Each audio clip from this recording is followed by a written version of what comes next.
Glória a Deus, glória a Deus. Meus amados, se tem uma coisa hoje que perturba os homens, que perturba o ser humano, é uma coisa chamada identidade. E parece que hoje em dia nós estamos, a população em geral, o mundo hoje em geral, está perdendo isso. A crise de identidade nos dias de hoje não acontece por falta de informação, ao contrário. O que mais nós temos nessa geração é informação. Ontem eu estava à tarde assistindo uns filmes com a minha nega, e um rapaz chegou e falou assim que alguém era muito conhecido. E era antigamente isso daí, sei lá, uns 20 anos atrás. Antigamente era muito difícil as pessoas serem conhecidas, porém, quando elas eram conhecidas, elas eram muito mais conhecidas do que do dia de hoje. Por quê? Porque hoje a informação é muito grande, não tem como dar destaque para uma pessoa. Antigamente, as pessoas que tinham destaque eram aquelas que a Rede Globo passava, a Rede Globo falava, a Rede Globo comentava. Então toda uma nação, o povo brasileiro, tinha destaque naquela pessoa, e aquela pessoa se transformava notória, porque a informação antigamente era mais escassa.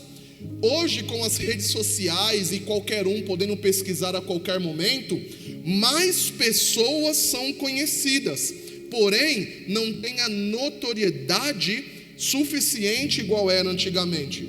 Então hoje o alcance e a informação ela é muito grande, porém não acontece, a falta de identidade não acontece, como eu disse, por falta de informação, ela acontece por falta de fundamento. A falta de fundamento, ela torna essa crise de identidade maior ainda. As pessoas estão tentando se descobrir através de várias coisas.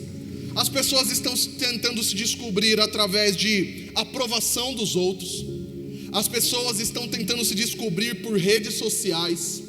As pessoas estão tentando se descobrir por aparência, pela profissão delas, por relacionamento. As pessoas estão tentando se descobrir através de ideologias. E o pior, elas estão tentando se descobrir por prazeres momentâneos. E aí aconteceu um problema terrível, porque tudo isso que eu falei, que as pessoas estão tentando se descobrir, muda. Ideologias mudam, prazeres momentâneos mudam, redes sociais mudam, profissão ela muda, tudo muda. E quando aquilo em que alguém constrói sua identidade muda, a pessoa entra em crise. Você já percebeu? Porque como não tem nada a se basear, ou se baseia em coisas supérfluas, a identidade dela é transformada pelo que os outros mostram, não por aquilo que realmente ela é. Ela muda, a pessoa acaba mudando tudo. E aquilo, como eu disse, com que as pessoas se espelham, acaba mudando, a pessoa entra numa crise terrível. Na Bíblia mostra que homens foram vendidos, homens foram humilhados, homens foram presos, homens foram traídos, mas que nunca perderam a sua identidade. As circunstâncias dessas pessoas mudaram, mas elas não mudaram a sua essência. E aí está a chave principal de tudo, porque quando nós sabemos qual é a nossa identidade, nós sabemos por que nós nascemos, por que nós existimos, nós sabemos a nossa identidade em Cristo, tudo pode mudar, tudo pode acontecer. Nada que aconteça que mude não vai mudar aquilo que nós temos internamente. E a Bíblia, a própria Bíblia, ela nos ensina isso. Hoje, meus amados, existe uma pressão enorme para nós nos encaixarmos. Os adolescentes estão lá em cima tendo aula, E uma das coisas principais que eu digo para o líder deles é: mostre para esses adolescentes a identidade deles em Cristo. Porque hoje nós vemos, como eu disse, nas redes sociais, há essa pressão enorme para nós nos encaixarmos, para nós agradarmos todo mundo, sim ou não? Para nós vivermos um personagem. E se tem um lugar especialista para viver personagens, é a rede social, meu amado. Você olha a rede social, parece que não tem guerra no mundo, você olhando as pessoas. Você olha as redes sociais, parece que não tem problema nenhum no mundo. Você olha as pessoas vivendo a vida delas, aquilo que elas querem mostrar para nós, vivendo uma vida maravilhosa, vivendo uma vida cheia de ânimo, vivendo uma vida que parece que é a perfeição aqui na terra. Às vezes, quando eu olho as redes sociais, me dá até uma depressão, meu irmão, de eu olhar e falar: rapaz, eu passo por tantos problemas e tem pessoas aqui que estão passando por problema nenhum. Na verdade, meu irmão, não é a isenção de problema que as pessoas têm. Na verdade, elas mostram aquilo que elas querem. Só que quando nós não temos a nossa identidade formada em Cristo, nós pegamos esses parâmetros e tentamos nos encaixar a isso. Nós tentamos olhar essa perfeição que é colocada somente nas redes sociais e tentamos viver esse personagem que é colocado. Nós tentamos copiar tendências. E aí o pior de tudo, nós negociamos os nossos valores. E esse é um dos piores problemas que um cristão pode acontecer, é negociar o valor. Muitos conhecem a sua imagem, mas não conhecem a sua identidade. Imagem e identidade são duas coisas totalmente diferentes. Como eu disse, a imagem é aquilo que as pessoas veem de você, e elas vão ver em você somente aquilo que você quer mostrar para elas. E aí entra um ponto terrível nesse assunto, porque de verdade, se nós pegarmos hoje as redes sociais aqui, passarmos para alguma pessoa ver, o que elas verão de você? Eu posso falar algumas coisas aqui. Elas verão pessoas felizes, elas verão pessoas gratas, elas verão pessoas contentes, elas verão pessoas, como eu disse aqui, parecendo que não tem problema nenhum na vida. Porque é isso que nós queremos mostrar para as pessoas. Nós queremos mostrar para as pessoas que nós estamos sempre bem. Porém, nós temos notícia de pessoas que há alguns minutos atrás, antes de se suicidar, tinha colocado uma mensagem maravilhosa, tinha postado um vídeo maravilhoso nas redes sociais. E as pessoas olhavam para aquele perfil daquela pessoa e falavam assim: como é possível essa pessoa que aparentemente não tinha problema nenhum, ela cometer o suicídio? Porque é exatamente isso que eu disse. Nós mostramos somente aquilo que nós queremos para as pessoas. Então a imagem é aquilo que as pessoas veem em nós. Agora, identidade, meu amado, é quem você é quando ninguém está te olhando. E isso é motivo de ficarmos felizes ou tristes? Quando ninguém está nos olhando, é quando nós transbordamos a nossa identidade. Quando ninguém está nos vendo, é quando nós deixamos a nossa identidade florescer. Aí a minha pergunta, já para começar essa ministração, é: quem você é quando ninguém está te vendo? Quem nós somos quando nós estamos num quarto trancado, tendo um aparelho celular ou uma televisão nas nossas mãos?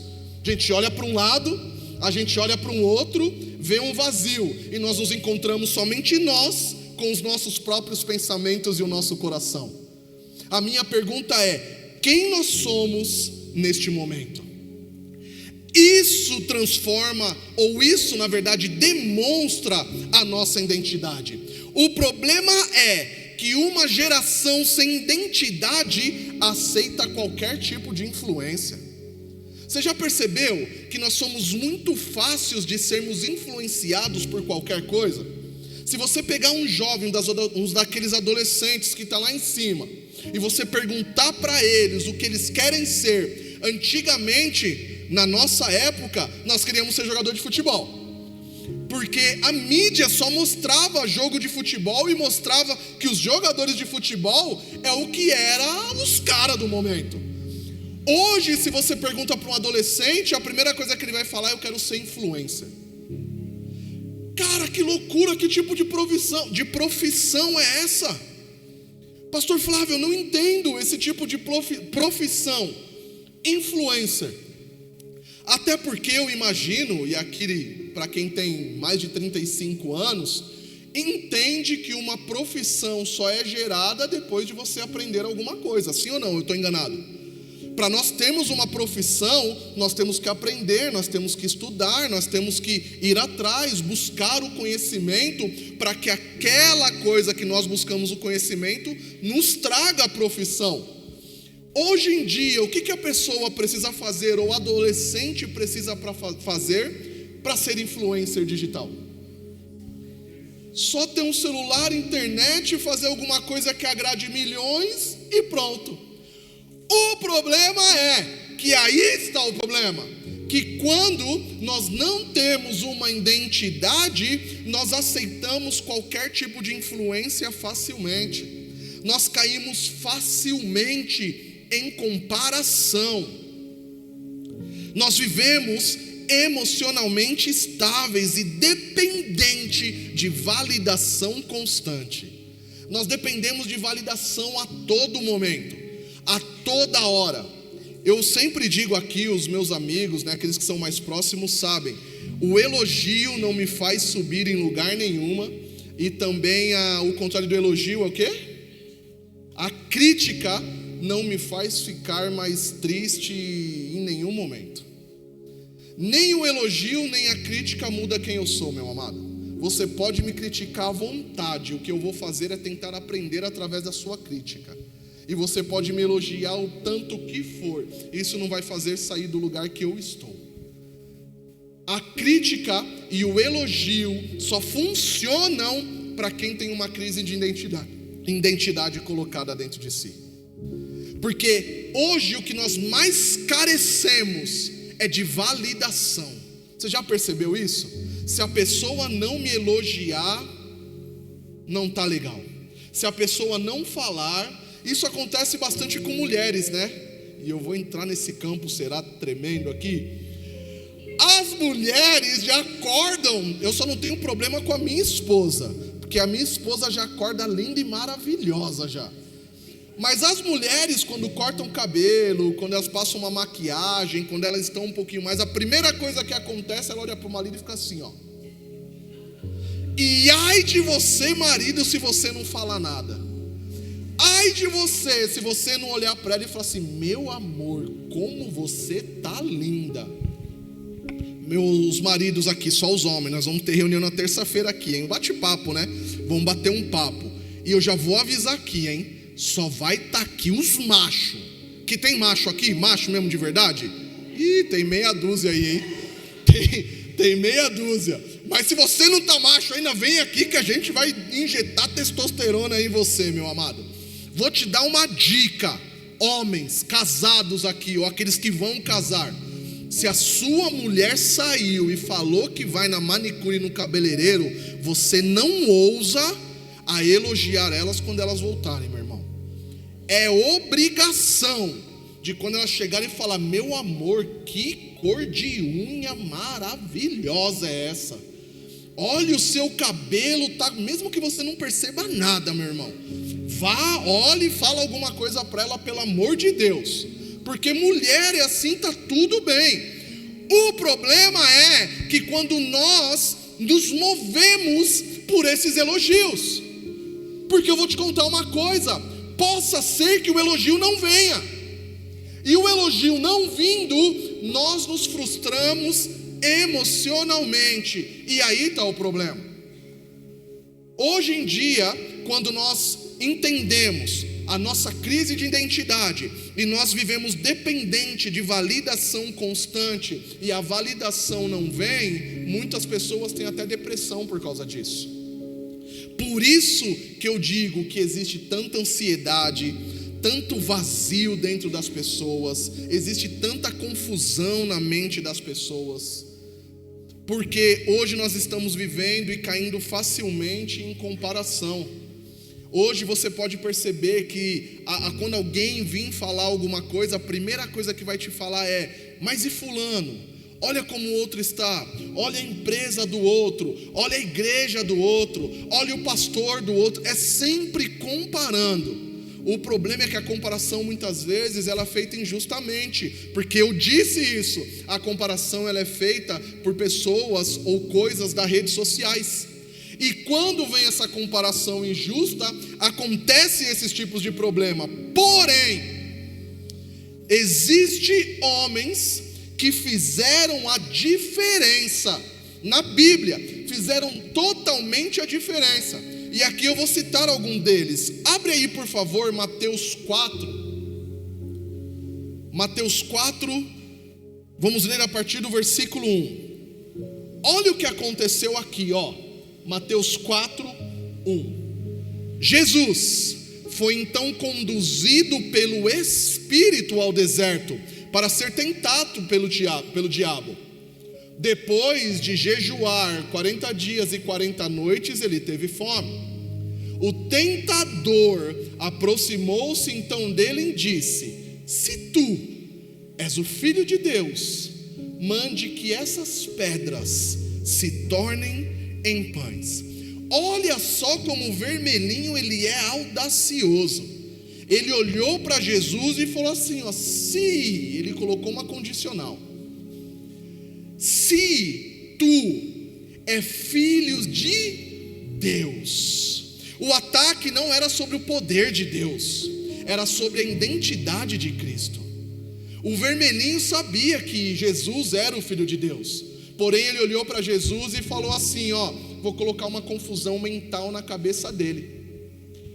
Ó, se tu é verdadeiramente o Filho de Deus, faça isso aqui, ó.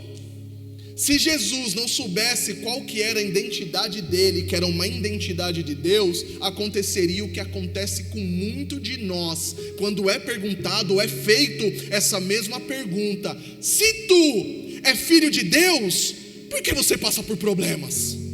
Ou só eu que ouvi já isso na minha vida? Se tu é filho de Deus, por que aconteceu isso na sua vida? Ou está acontecendo certas coisas na sua vida? Se nós não temos a identidade em Cristo formada, nós deixamos isso afetar o nosso ser. Porque, como eu disse aqui, o ataque não era sobre poder de Deus, não era sobre o poder de Jesus. O ataque era sobre a identidade de Jesus. Nós podemos trabalhar demais, meus amados. Nós podemos trabalhar e mesmo assim é gerado em nós a dúvida, é gerado em nós a comparação, é gerado em nós a pressão social. Quem precisa provar para todo mundo quem é, ainda não entendeu a sua identidade. Se nós tivermos que provar a todo momento quem nós somos para as pessoas, é sinal que nós não entendemos ainda qual é a nossa identidade. Por quê? Porque a nossa identidade ela flui normal para as pessoas. Quando nós conseguimos mostrar a verdadeira identidade do ser humano, nós conseguimos mostrar isso de uma forma normal e contínua. Outro homem que mostrou a sua identidade foi Gideão. Gideão ele teve a sua identidade escondida. Juízes 6 nos mostra isso. Gideão ele se via pequeno e fraco, mas Deus o chamou. E chamou do quê? Homem valente. Imagina essa cena, você da menor tribo, você da menor cidade, um dos menores da sua cidade, você está lá, malhando no lagar, você está lá fazendo trabalhos que talvez ninguém gostaria de fazer, um anjo do Senhor, ou o próprio Senhor, em forma teofânica, chega para você e fala assim: varão valoroso, homem de coragem, homem de guerra. Eu faria a mesma coisa que Gideão falou. Eu olharia para esse ser e falar assim: rapaz, eu acho que você não sabe quem eu sou não. Rapaz, eu acho que você não sabe o que eu estou fazendo aqui. Você entende, Gideão falando, que eu sou o menor da menor tribo de todas? Você entende que o trabalho que eu estou fazendo ninguém gostaria de fazer? Como você pode chegar para mim e falar que eu sou um valente, um homem valente? E eu já vou abrir uns parênteses aqui, meu amado. Se tem uma coisa que o mundo vai fazer com você, é te jogar para baixo. Entenda isso. Se tem uma coisa que o mundo vai insistir em fazer com você, é falar que você não presta, que você não é legal. Ainda mais se você tiver um passado referente a isso. Você vai ser conhecido pelo seu passado. Você já percebeu isso? As pessoas vão olhar para você e dificilmente elas vão falar palavras boas sobre você. Pastor, não é, eu ouço palavras boas das pessoas. Deixa eu te mostrar uma coisa. As pessoas querem ver você bem, sim, mas nunca melhor do que elas. As pessoas, elas querem ver você bem. Pastor, prova, eu vou provar. O exemplo que eu dei esses dias aqui. Você não tem carro nenhum e compra um Fusquinha, ou compra um Celta, compra um carro humilde, igual o meu. Sabe o que vai acontecer? As pessoas vão chegar e falar assim: nossa, parabéns, mano, que da hora, você é merecedor. As pessoas vão falar que você é merecedor de um Celtinha, merecedor de um Fusquinha. Agora, pensa em aparecer com uma BMW. Pense em aparecer com um carro, as pessoas vão olhar e falar: nossa, como que ele conseguiu? Se for pastor, então vai falar: tá roubando a igreja. As pessoas vão olhar para você. Se a pessoa tem uma BMW, você comprar uma BMW, tá até legal, vai falar: nossa, que bacana, mas só que a minha é do ano mais novo, então tá tudo bem.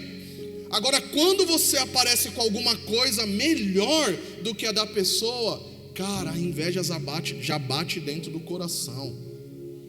O mundo é desse jeito. Ah, pastor, não é todo mundo. É claro que não, eu não estou generalizando. Eu estou falando a maioria das pessoas do mundo. Elas querem ver você bem, porém nunca melhor do que elas. Talvez Gideão falou isso para Deus em forma teofânica, falando que você não me conhece, eu sou da menor tribo, eu sou o menor da minha tribo, porque na maioria das vezes, eu tenho quase certeza disso, que o próprio povo dele olhava para ele e falava: quem é você, Gideão? Quem é você na fila do pão? Vai lá malhar trigo no lagar, vai lá ficar fazendo essas coisinhas que ninguém quer fazer. Então, quando o anjo chega, olha para Gideão e fala: homem valente, ele se assusta. Como eu disse, muitas pessoas vivem abaixo da identidade que Deus já liberou para elas.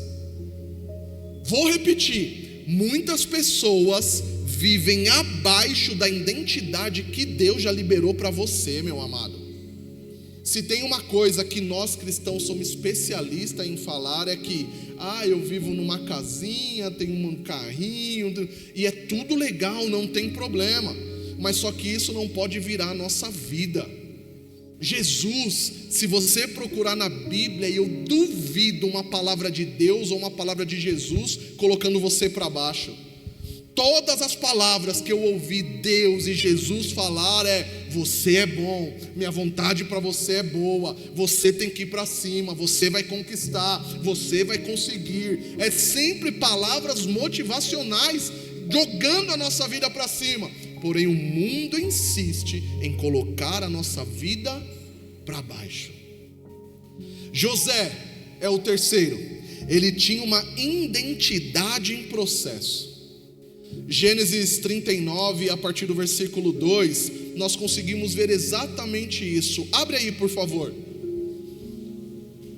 Gênesis 39, a partir do 2. Olha só.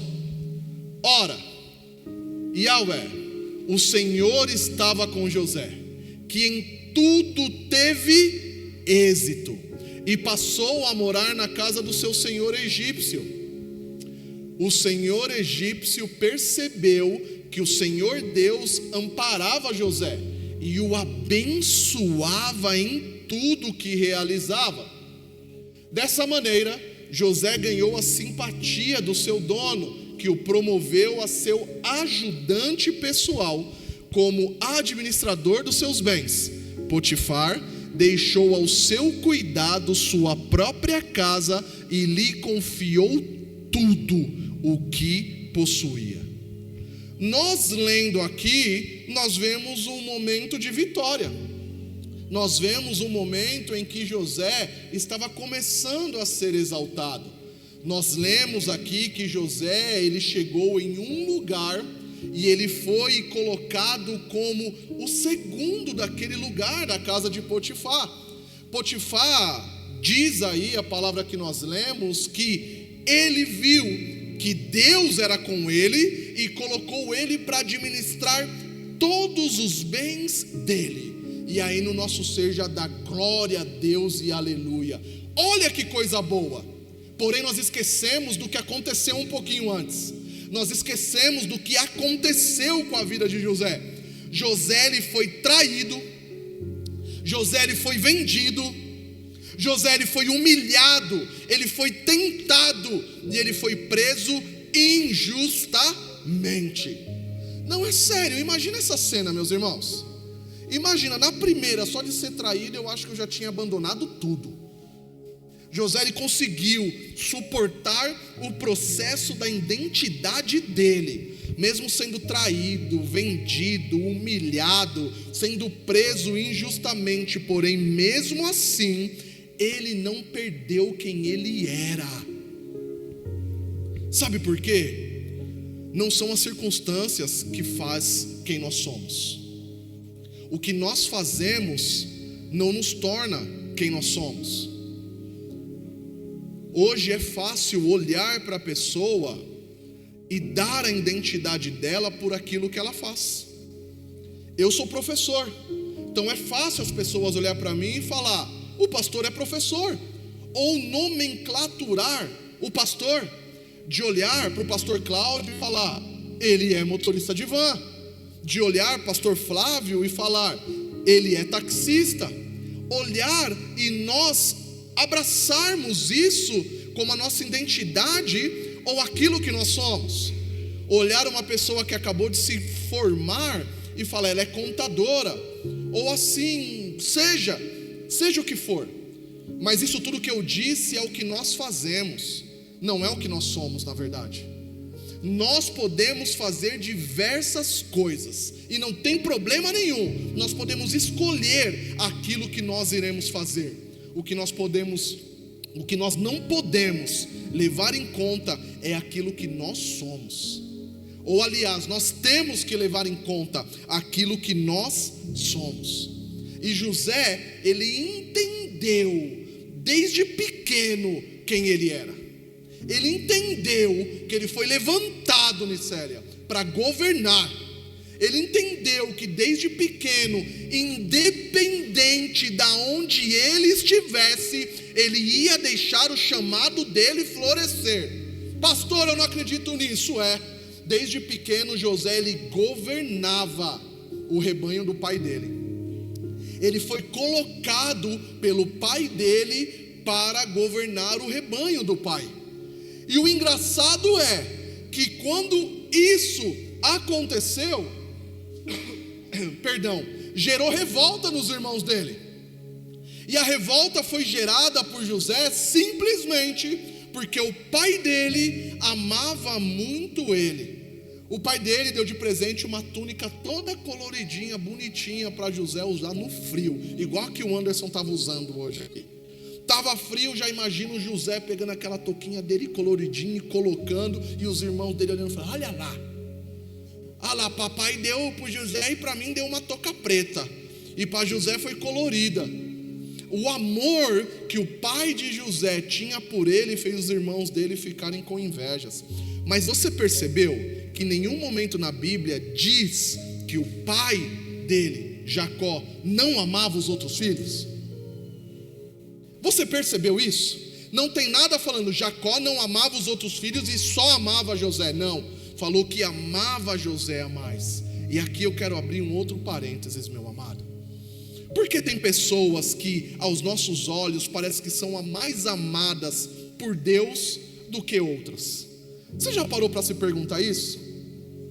Eu já. Falei, caramba, como pode outras pessoas serem mais amadas por Deus do que outras? E aí os meus filhos me deram a resposta. Os meus filhos me deram a resposta. Porque a resposta é que quando um filho se achega mais ao pai, é automático esse pai dar mais atenção para esse filho. Meus pais estão aqui, meu pai e minha mãe. Meu pai sempre gostou mais do meu irmão, não foi, pai? E minha mãe gostava mais da minha irmã. E aí, eu fiquei. Eu era tipo os irmãos de José. O papai gosta mais do meu irmão e minha mamãe gosta mais da minha irmã. E aí, e eu? É brincadeira, eu e minha mãe, nós temos um carinho aqui tremendo. Mas o porquê? Porque não que os meus outros irmãos não façam ou não chegam, mas eu sou mais achegado à minha mãe. Eu olho para minha mãe e falo, minha mãezinha, minha veinha, eu sento no colo dela, ela me trata igual bebê, inclusive hoje. Então, não, aí não, né, mãe? Deu mais trabalho, não. Não, isso daí talvez seja também, talvez seja. Mas o que eu quero dizer com isso? Porque Deus, Ele vai se achegar mais a alguém quando alguém se achegar mais a Ele. Ele não deixa de amar as outras pessoas. Porém, se você perceber, o teu filho mais chegado é aquele que às vezes te deu mais trabalho, que precisou mais de atenção, ou aquele que se achegou a mais até você. Automaticamente, você acaba dando mais atenção para essa pessoa. E com Deus é a mesma coisa. Quanto mais nós estamos em contato com Ele, mais Ele está em contato com nós. O problema é que nós queremos a atenção de Deus, nós queremos as bênçãos de Deus, mas nós não nos conectamos com Ele. Nós esperamos chegar no culto de quinta, ou nós esperamos chegar no culto de domingo. Aí nós chegamos e queremos a conexão com Ele, e teremos essa conexão, mas a conexão será diferente com aquele que buscou na segunda, na terça, na quarta, na quinta, na sexta, no sábado, no domingo. A busca é incessante. E provavelmente com José acontecia a mesma coisa, por ele ser como que eu falei, nega? Um pré-caçula. Existe essa palavra, pastor Rodrigo, que é estudado, um pré-caçula. Ele era o antepenúltimo filho de Jacó. Existe isso? É o penúltimo. Ele era o penúltimo, que depois dele teve Benjamim. Mas ele procurou o contato a mais com o pai, e automaticamente o pai deu mais cuidados com esse filho. E aqui já vai uma resposta talvez para o seu coração. Se alguém te amar demais, pode acontecer a inveja de outros na sua vida. Se alguém te der atenção demais, ou seja, o amor em excesso de alguém, pode causar uma crise existencial na vida de outros. E só vai causar essa crise existencial se essa pessoa não entender a identidade dela em Deus. Como eu estava dizendo, José, ele sabia a identidade dele e para que ele nasceu. Como eu disse, desde pequeno o pai dele colocou ele para governar os animais, e assim foi feito. Ele foi traído pelos irmãos, ele foi levado à morte pelos irmãos. Teve um que ficou com dó dele e vendeu como escravo. Olha que beleza, ele não morreu, mas ele foi vendido como escravo. Chegando no Egito, como nós lemos aqui, ele foi até a casa de Potifar, ser escravo. Imagina isso. Chegando lá, sabe o que ele fez? Ele não deixou a identidade dele ser abalada. Ele falou: eu nasci para ser governador, independente de onde eu estiver, é escravo na casa de Potifar, eu vou governar. E nós lemos que ele governou a casa de Potifar. Mais uma vez, ele foi traído.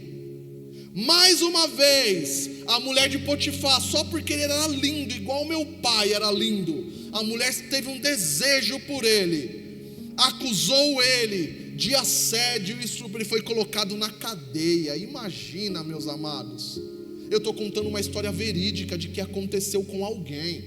Chegando na cadeia, ele olhou para ele mesmo e falou: independente, é agora na cadeia que eu estou? Eu tenho a minha identidade que Deus me deu, e a minha identidade é governar. A palavra de Deus diz que ele governou na cadeia. Você tem ideia disso? Do carcereiro pregar chaves, dar chave na mão de um condenado, de um cara que estava lá na prisão, deu a chave para ele e falou: ó, depois de mim quem manda é você. Depois teve ali as revelações que ele teve dos sonhos, e aí a gente sabe que Faraó teve um sonho, lembraram de José. José foi até o palácio. Chegando no palácio, ele revelou o sonho do Faraó, depois de ele ter falado: tá bom, mas o que esses 7 anos significa? De escassez e 7 anos de prosperidade, o que nós devemos fazer? José olha para o Faraó e fala assim: sabe o que você tem que fazer? É arrumar alguém para administrar para o senhor. E ele fazendo assim, ó: arruma alguém aí, seu Faraó, para administrar para o senhor. Faraó olha para ele e fala assim, ó: quem mais poderia ser a não ser você, José? Olha, o Faraó olhou para ele. O Faraó tira o dedo e fala assim, ó: abaixo de mim, quem vai mandar no Egito é você. Faz o que você quiser. Se fosse eu, ia ajoelhar, dar glória a Deus, obrigado, Senhor. Sabe o que José fez? Beleza, não está acontecendo nada demais aqui, porque eu sei qual que é a minha identidade. A minha identidade era governar, e onde eu estou eu irei governar. José, ele só deixou a florescer na vida dele aquilo que ele já tinha sido chamado por Deus. E aí eu olho para nós hoje em dia e eu pergunto para cada um de nós: para que Deus te chamou? Qual que é a sua identidade em Cristo?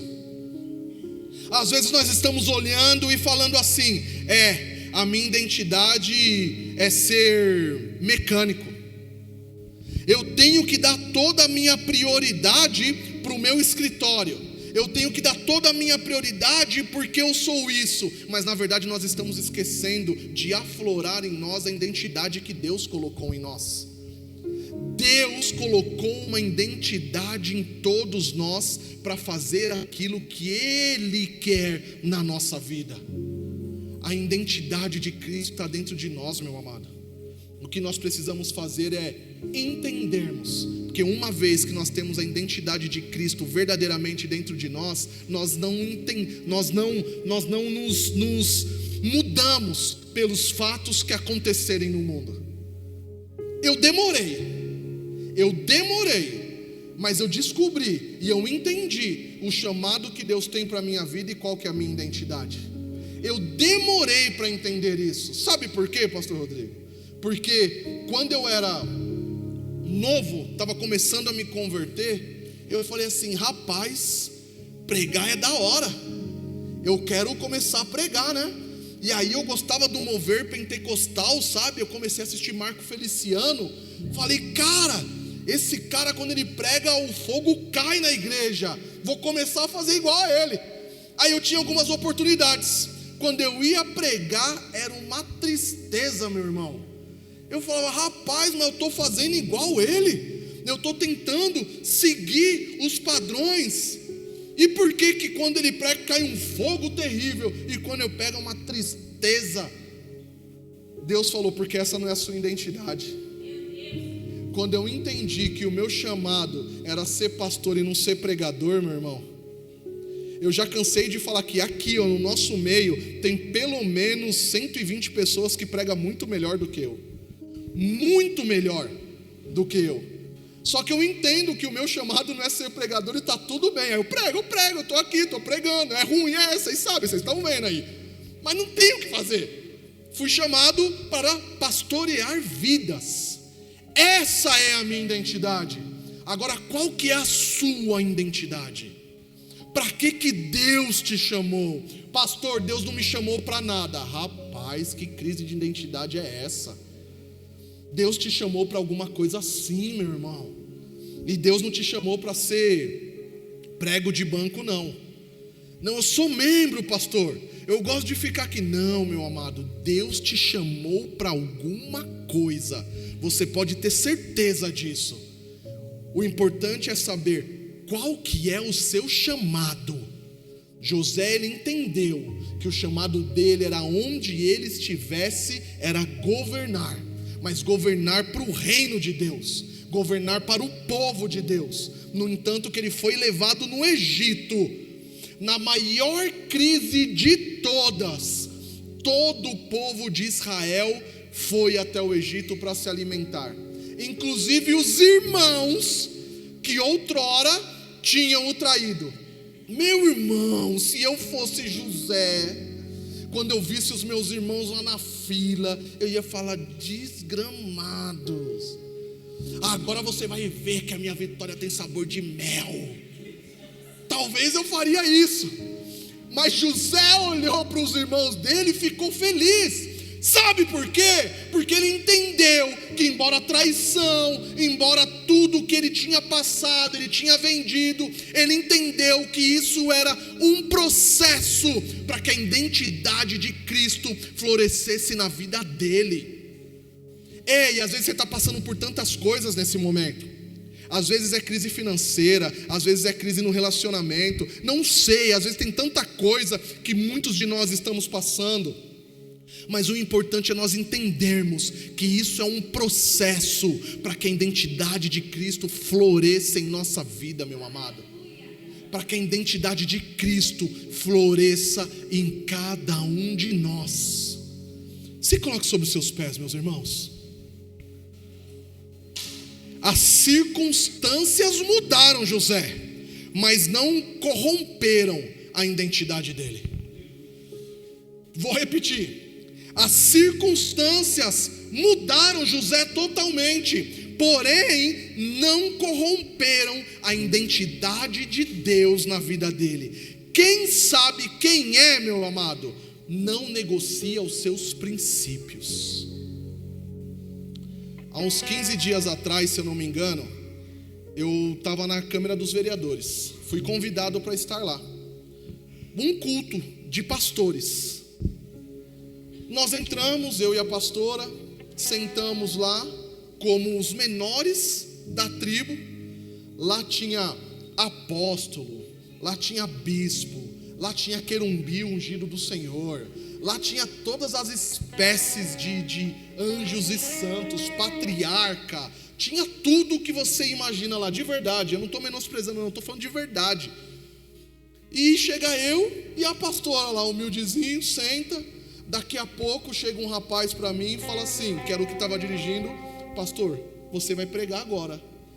Eu olhei para ele e falei: quem? Falou: é você.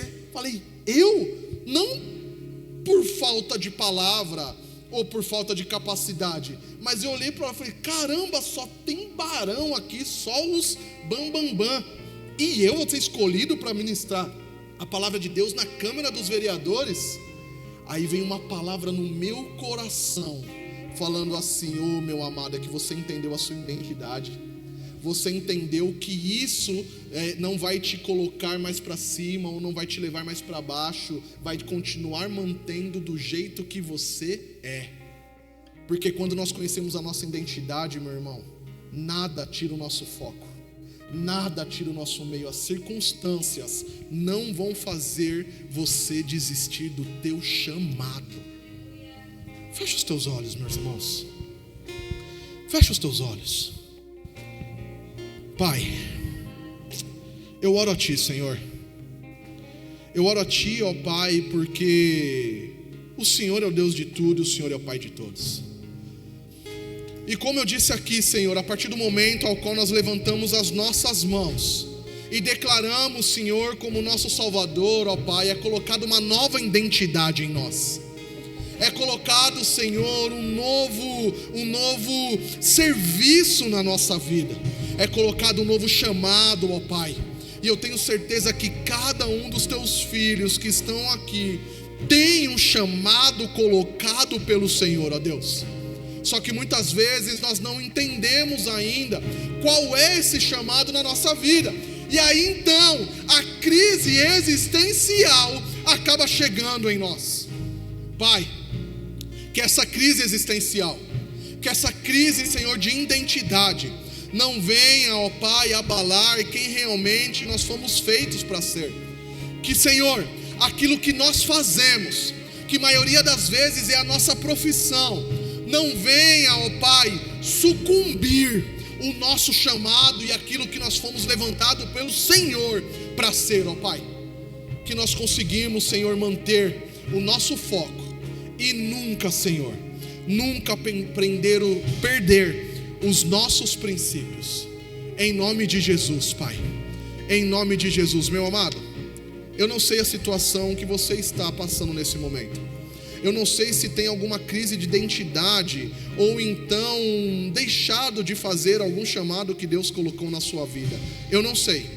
Mas enquanto o louvor estiver sendo entoado aqui, você quiser vir aqui até a frente para que nós oramos por você, para que esse chamado continue cada vez mais forte na sua vida, ou então que você entenda qual é a identidade de Cristo na sua vida, não perca tempo não.